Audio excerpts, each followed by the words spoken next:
ठरलं तर मग या मालिकेच्या आजच्या भागामध्ये अर्जुन आणि इन्स्पेक्टर साहेब आता ज्या ठिकाणी सोनलचे आईवडील राहतात त्या ठिकाणी पोहोचलेले असतात, परंतु तिथे तर कोणीच नसतं. अर्जुन म्हणतो, इथे तर कोणीच नाहीये आणि हे घर पाहता असं वाटतंय की गेली कित्येक वर्ष इथे कोणीच राहत नाहीये. आता इन्स्पेक्टर साहेब कॉन्स्टेबल यांना म्हणतात, कॉन्स्टेबल जरा आजूबाजूला चौकशी करा म्हणजे आपल्याला कळेल. तर आता कॉन्स्टेबल आजूबाजूला चौकशी करण्यासाठी निघून जातात. तर त्याच वेळी अर्जुनला तिथे एक दादा दिसतात. अर्जुन आवाज येत म्हणतो, दादा इथे एक कुटुंब राहायचं, परंतु आता इथे कोणीच नाहीये, कुठे गेलेत ते? तर आता ते म्हणू लागतात, नाही आम्हाला काहीच माहीत नाही. तर आता ते विचारतात, तुम्ही नक्की कोणाबद्दल विचारताय? आता अर्जुनच्या लक्षात येत नाही. तर त्यावेळी ते म्हणतात, राजन साळवी यांच्याबद्दल विचारता आहे का? तर इन्स्पेक्टर साहेब अर्जुनला म्हणतात, अर्जुन सर कंप्लेंट याच नावाने आहे. त्यांचीच 3 वर्षाची मुलगी जत्रेत हरवली होती. तर त्यावेळी ते दादा म्हणतात, अर्चना नाव होतं तिचं. अर्चनच्या जाण्यानंतर राजन आणि वहिनी पूर्णपणे कोलमडून गेल्या होत्या, त्यामुळे ते गाव सोडून कधीच निघून गेले आहेत. अर्जुन म्हणतो, म्हणजे ते आता या गावात राहत नाहीत का? तर ते दादा म्हणतात, नाही त्यांनी कित्येक वर्ष झाली की हा गाव सोडला आहे. तर अर्जुन म्हणतो, पण आता ते कुठे राहतात हे तुम्हाला माहीत आहे का? तर त्यावेळी ते म्हणतात की नाही, आम्हाला कोणाला काहीच न सांगता ते गाव सोडून निघून गेले आहेत. अर्चना खरंच खूप छान मुलगी होती, गोड स्वभाव होता तिचा, परंतु जत्रेत आग लागली आणि ती कुठे हरवली कोणाला काहीच कळालं नाही. परंतु या सगळ्याचा राजन आणि वहिनीला खूप त्रास झाला आणि म्हणूनच ते गाव सोडून निघून गेले असावेत. तर इन्स्पेक्टर साहेब अर्जुनला म्हणतात, अर्जुन सर आता हिच्या आई वडिलांपर्यंत पोहोचण्याचा कुठलाच मार्ग नाहीये. आता मात्र अर्जुन विचार करू लागतो.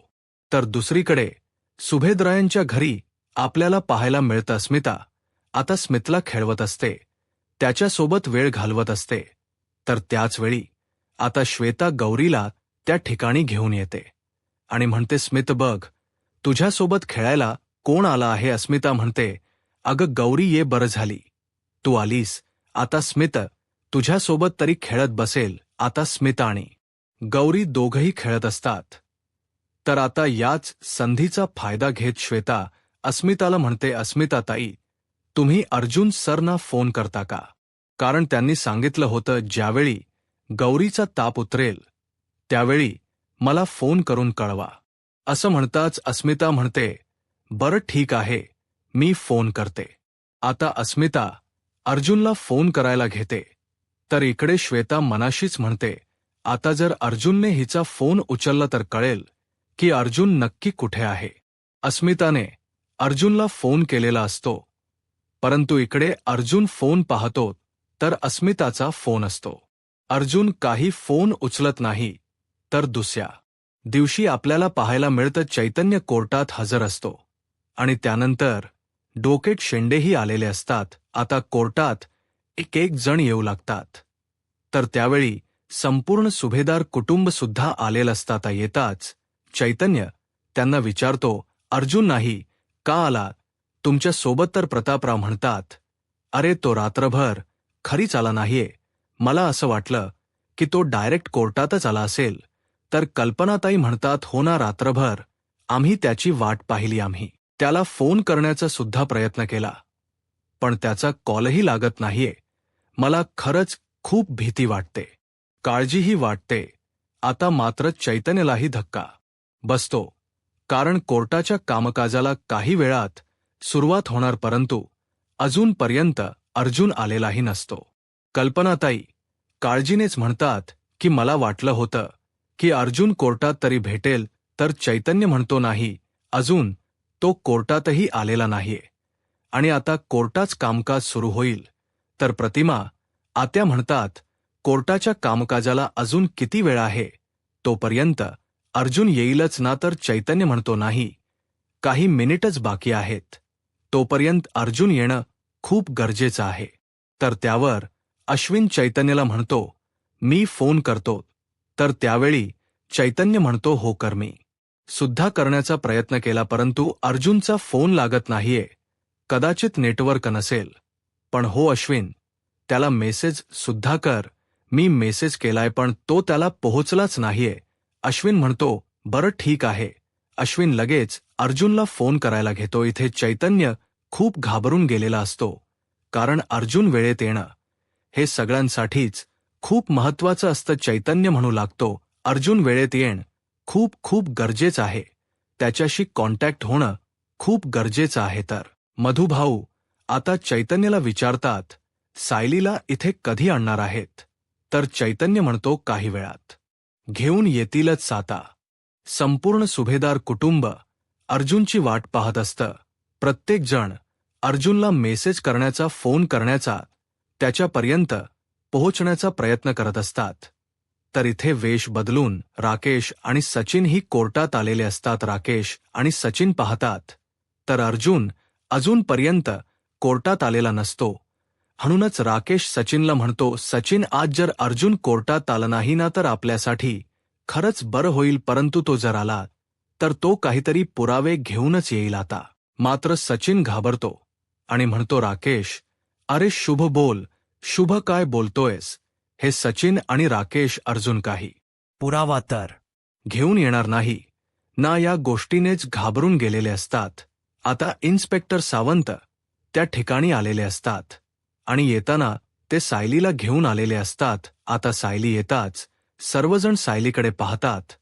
तिची ती अवस्था पाहून घरातील सगळ्यांनाच खूप वाईट वाटतं. सायलीला आपल्या घरच्यांशी बोलायचं असतं आणि म्हणूनच सायली इन्स्पेक्टर सावंत यांची परवानगी घेत म्हणते, साहेब मी 2 मिनिट बोलू का? तर इन्स्पेक्टर सावंत म्हणतात, हो बोला ना. तर त्यावेळीस सायलीला सगळेच जण विचारतात, सायली बाळा तू कशी आहेस? सायली म्हणते, मी अगदी ठीक आहे.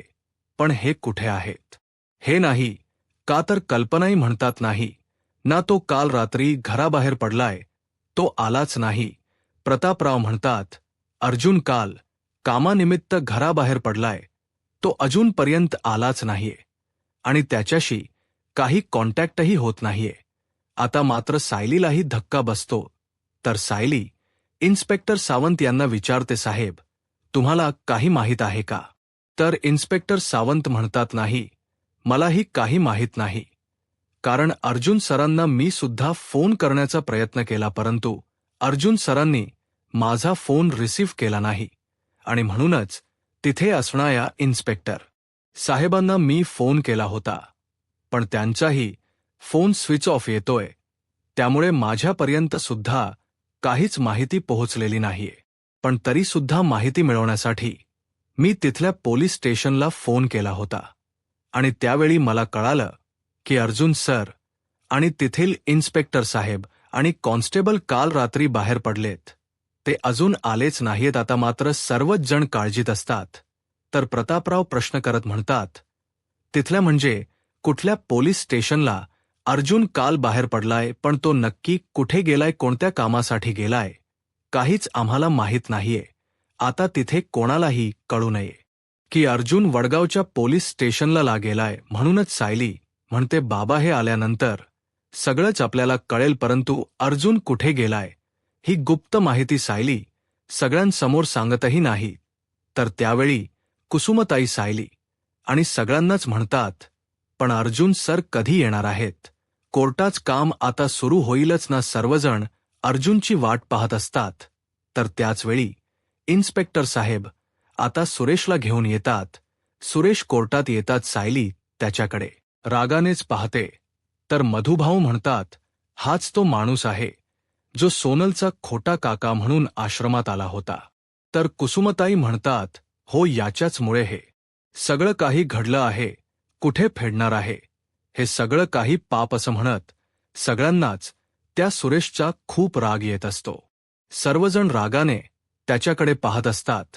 तर त्याचवेळी आता सोनललाही कोर्टात आणलं जातं. सायली पाहते आणि विचारते, ही सोनलच आहे ना? तर चैतन्य म्हणतो, हो वहिनी, परंतु आता आपल्याला तिला भेटता येणार नाही किंवा तिच्याशी काहीही बोलता येणार नाही. तर त्याच वेळी जज साहेब येतात. आता जज साहेब आले म्हणजे कामाला सुरुवात होणार हे सगळ्यांच्याच लक्षात येतं, परंतु अजूनपर्यंत अर्जुन कोर्टात पोहोचलेलाच नसतो.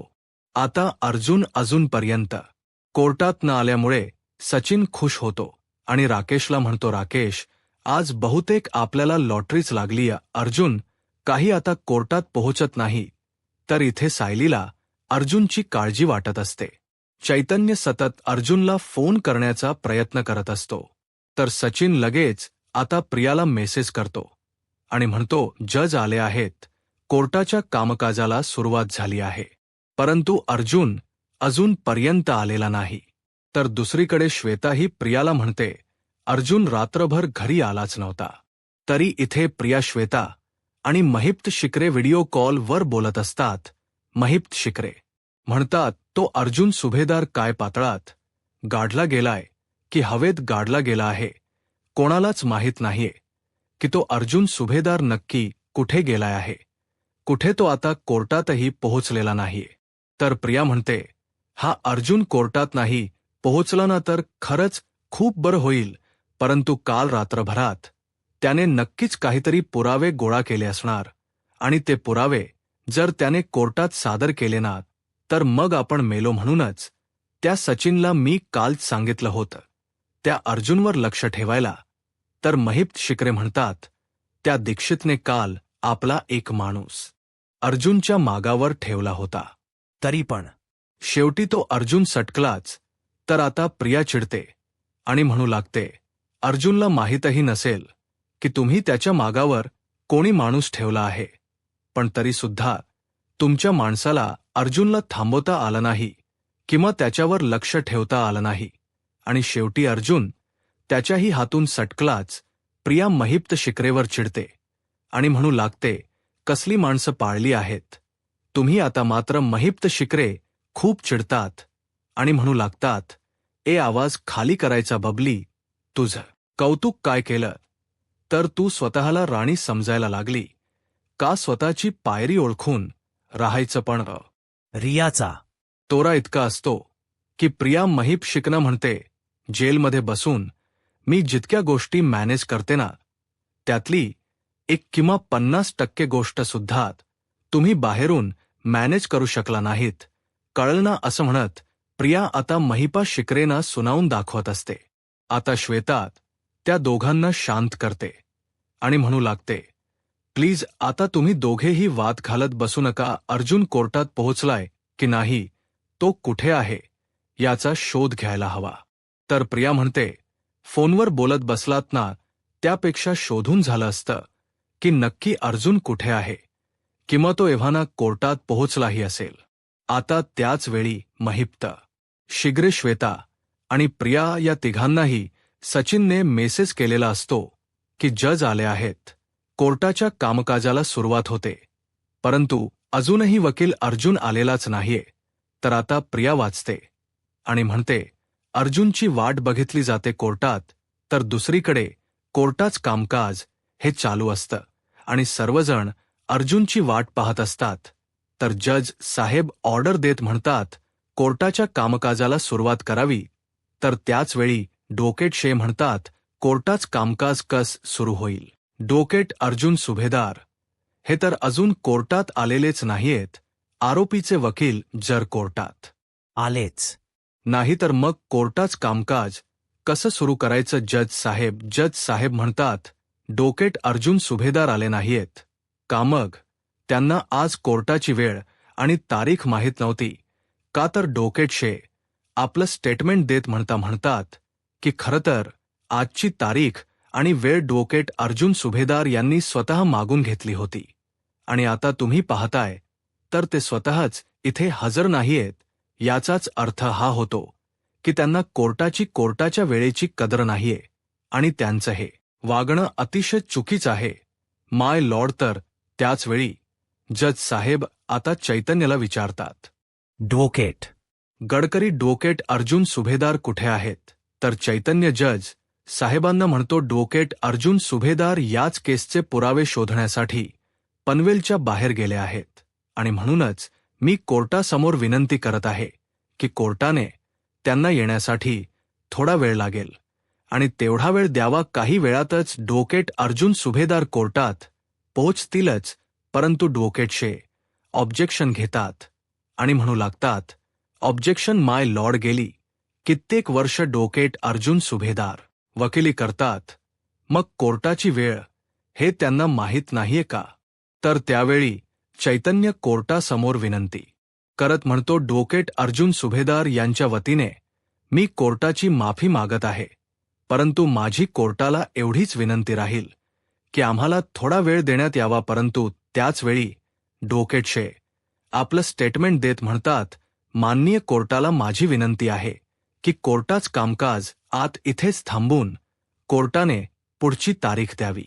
मला इतकंच वाटत की अर्जुन सुभेदार यांनी कोर्टाचा जो अपमान केलाय तो सहन केला जाऊ नये, असं म्हणत ॲडव्होकेटचे यांनी आपलं स्टेटमेंट दिलेलं असतं. आता सर्वच जण अर्जुनची वाट पाहत असतात.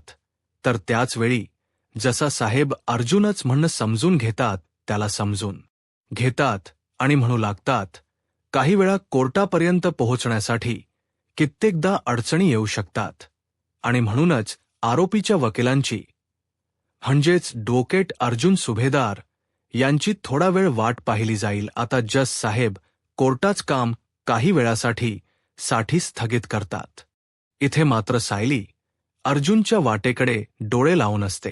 सायली डोळे बंद करते आणि मनाशीच म्हणते, कुठे आहात तुम्ही? प्लीज लवकर या. इथे फक्त माझ्याच नाही तर कित्येक मुलींच्या जीवन मरणाचा प्रश्न आहे, त्यामुळे प्लीज लवकर या. आता महीप शिक्रे चिडतात आणि प्रियाला म्हणतात, आता जर अर्जुन आला नाहीये तर कोर्टाने ते काम तिथेच थांबवायचं आणि पुढची तारीख द्यायची होती ना. तर प्रिया म्हणते, अण्णा सर असं होत नाही.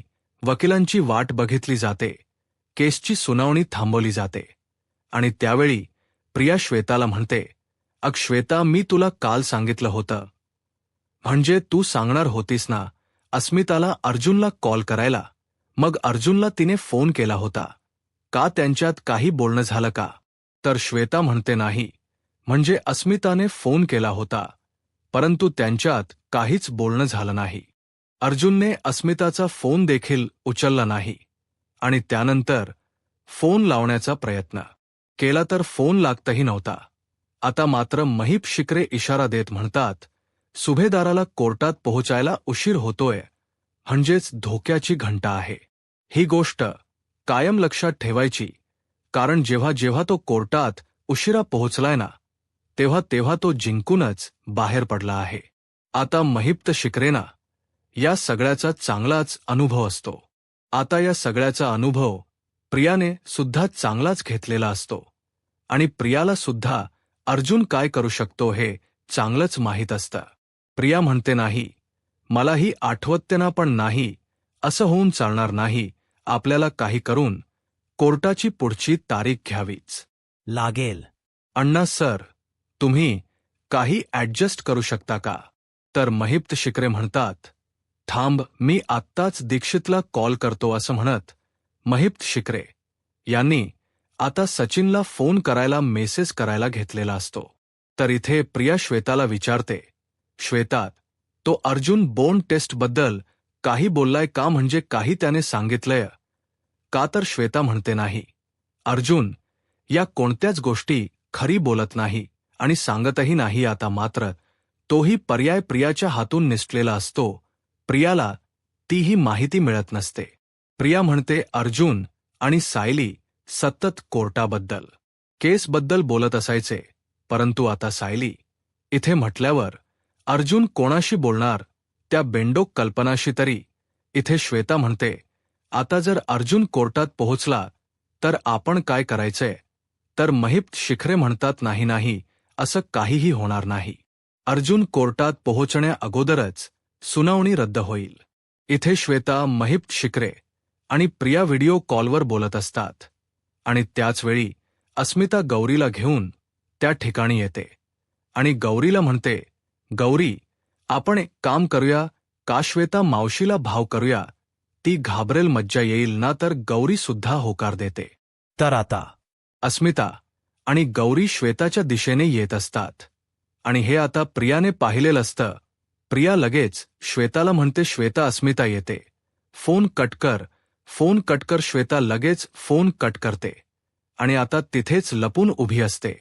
आणि त्याच वेळी अस्मिता तिला पाहते आणि म्हणते, ती बघ तिथे आहे, आता जाऊयात का आपण. श्वेता मावशीला घाबरवायला असं म्हणत ती गौरीला घेऊन येते आणि दोघेही एवढ्या मोठ्याने भा असा आवाज करतात की श्वेता घाबरते आणि त्यावेळी श्वेताच्या हातून तिचा मोबाईल खाली पडतो. श्वेता घाबरतच म्हणते, घाबरले ना ग्राणी, मी तर इथे. अस्मिता आणि गौरी खूप हसत असतात, परंतु श्वेता नक्की कोणाशी बोलत होती हे मात्र त्यांना कळालेलं नसतं. तर दुसरीकडे कोर्टात आपल्याला पाहायला मिळतं 1 तासानंतर कोर्टाच्या कामकाजाला पुन्हा एकदा सुरुवात केली जाते, परंतु अजूनपर्यंत अर्जुन कोर्टात आलेलाच नसतो. आणि म्हणूनच जज साहेब चैतन्याला म्हणतात, डोकेट गडकरी, डोकेट अर्जुन सुभेदार यांचा काय हा हलगर्जीपणा. आपण 1 तास त्यांची वाट पाहिली, 1 तासाची वेळ दिली, परंतु अजूनपर्यंत ते आलेच नाहीयेत. तर डोकेट शिंदे आपलं स्टेटमेंट देत म्हणतात, मी मघापासून हेच सांगण्याचा प्रयत्न करतोय की डोकेट अर्जुन सुभेदार यांना वेळेची आणि कोर्टाची कदर नाहीये.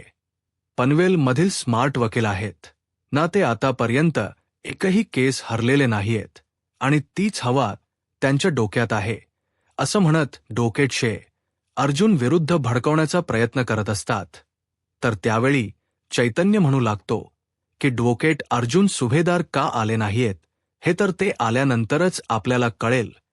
ते त्याचं कारण कोर्टाला देतील आणि ते कारण जेन्युअल असेल ही मला खात्री आहे असं म्हणत चैतन्य कोर्टाचं कामकाज अजून थोडा वेळ स्थगित करण्याची कोर्टाला विनंती करत असतो. चैतन्य म्हणतो, कोर्टाने अजून थोडा वेळ द्यावा. तर त्यावेळी जज साहेब म्हणतात, डोकेट अर्जुन सुभेदार यांना कोर्टाने संधी दिली होती.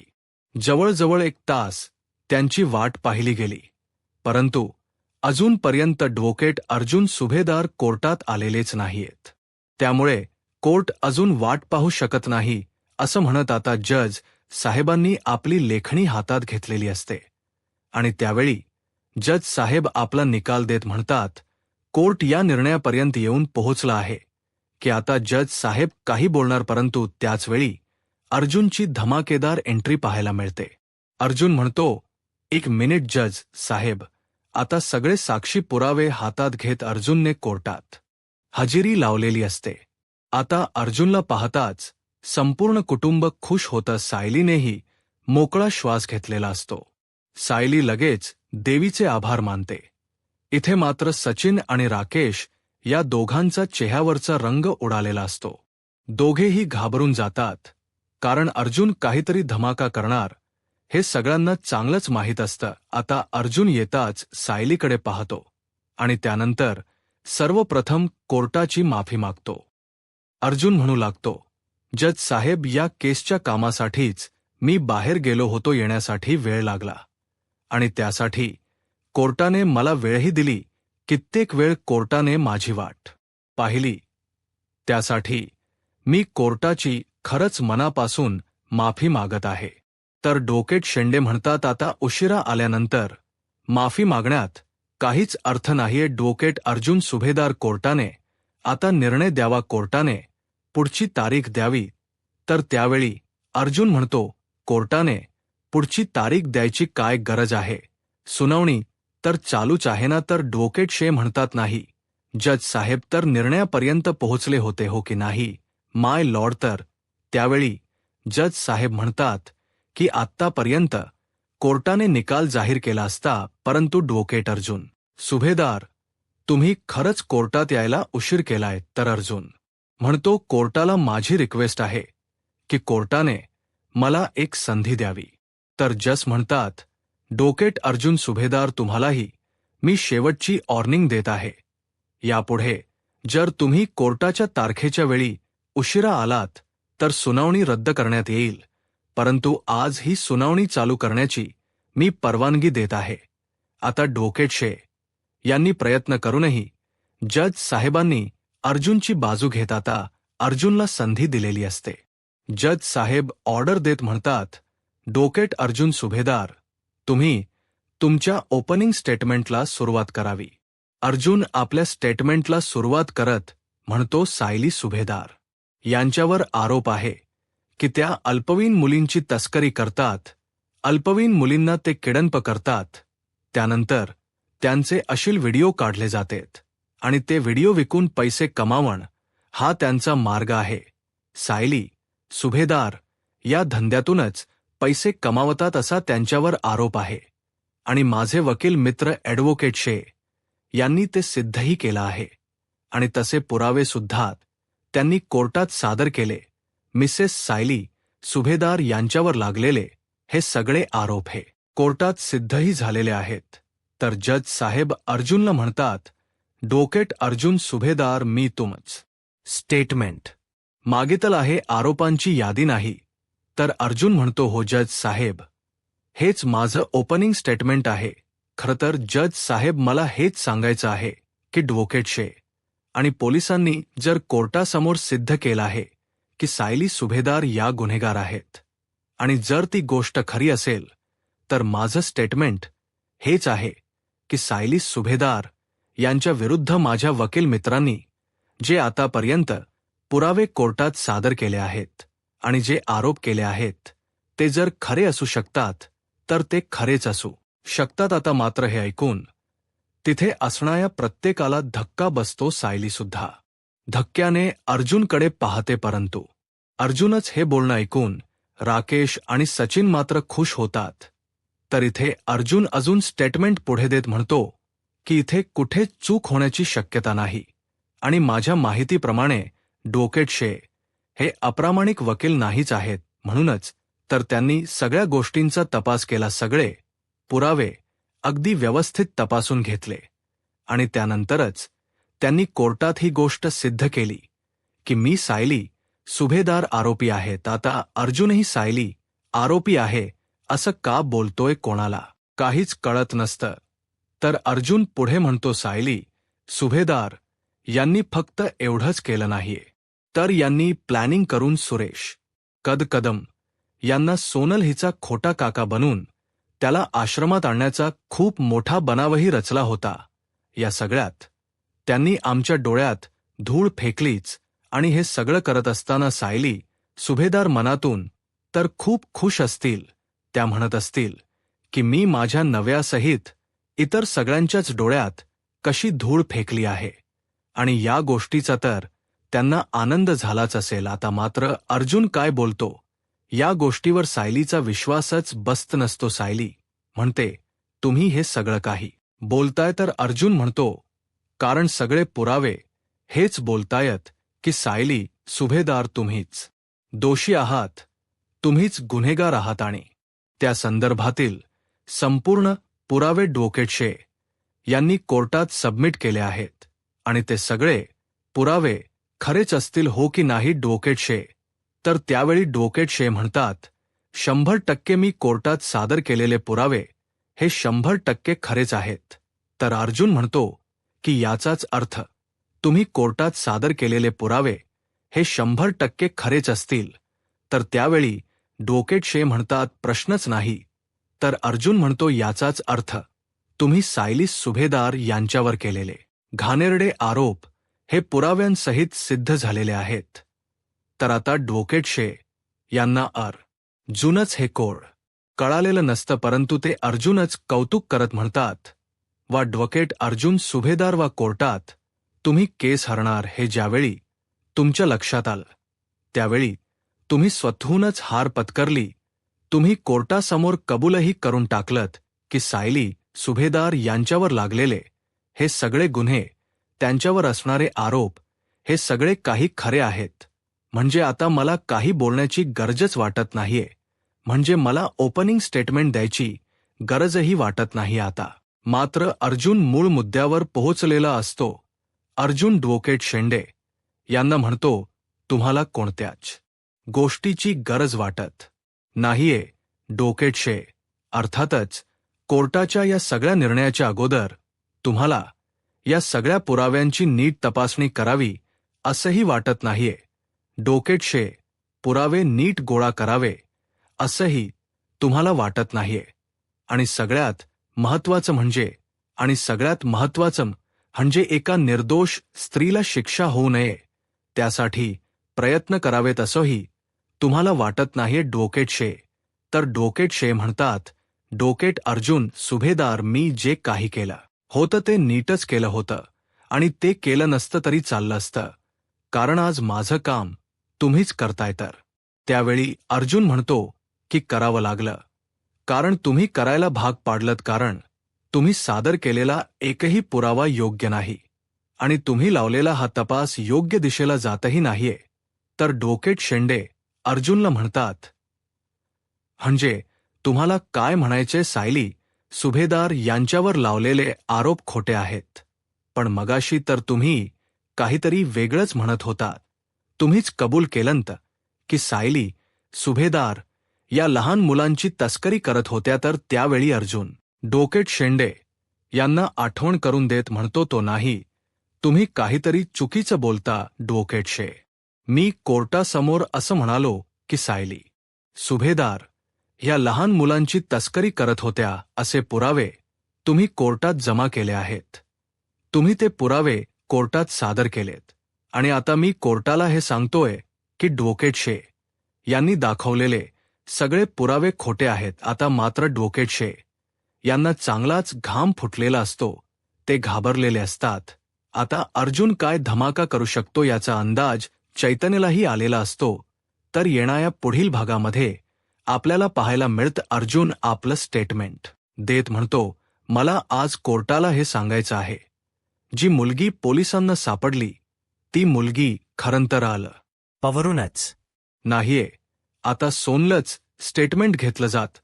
त्यावेळी सोनल म्हणते की पनवेलच्या गुरुजींनी माझं वय 17 सांगितलं होतं आणि तेच तर मी सायली ताईला सांगितलं होतं.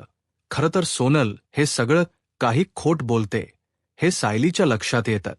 तर त्यावेळी अर्जुन आपलं स्टेटमेंट देत म्हणतो, या मुलीच्या वयाचे पुरावे कोर्टात खोटे सादर केले गेलेत आणि हे मी आता कोर्टात सिद्ध करू शकतो. या मुलीच खरं काय वय आहे हेच सिद्ध करणारे पुरावे मी कोर्टात आता सादर करणार आहे. आता अर्जुन नक्की असा कोणता पुरावा सादर करेल? यूट्यूब चॅनलला सबस्क्राईब करा आणि व्हिडिओ लाईक करा. धन्यवाद.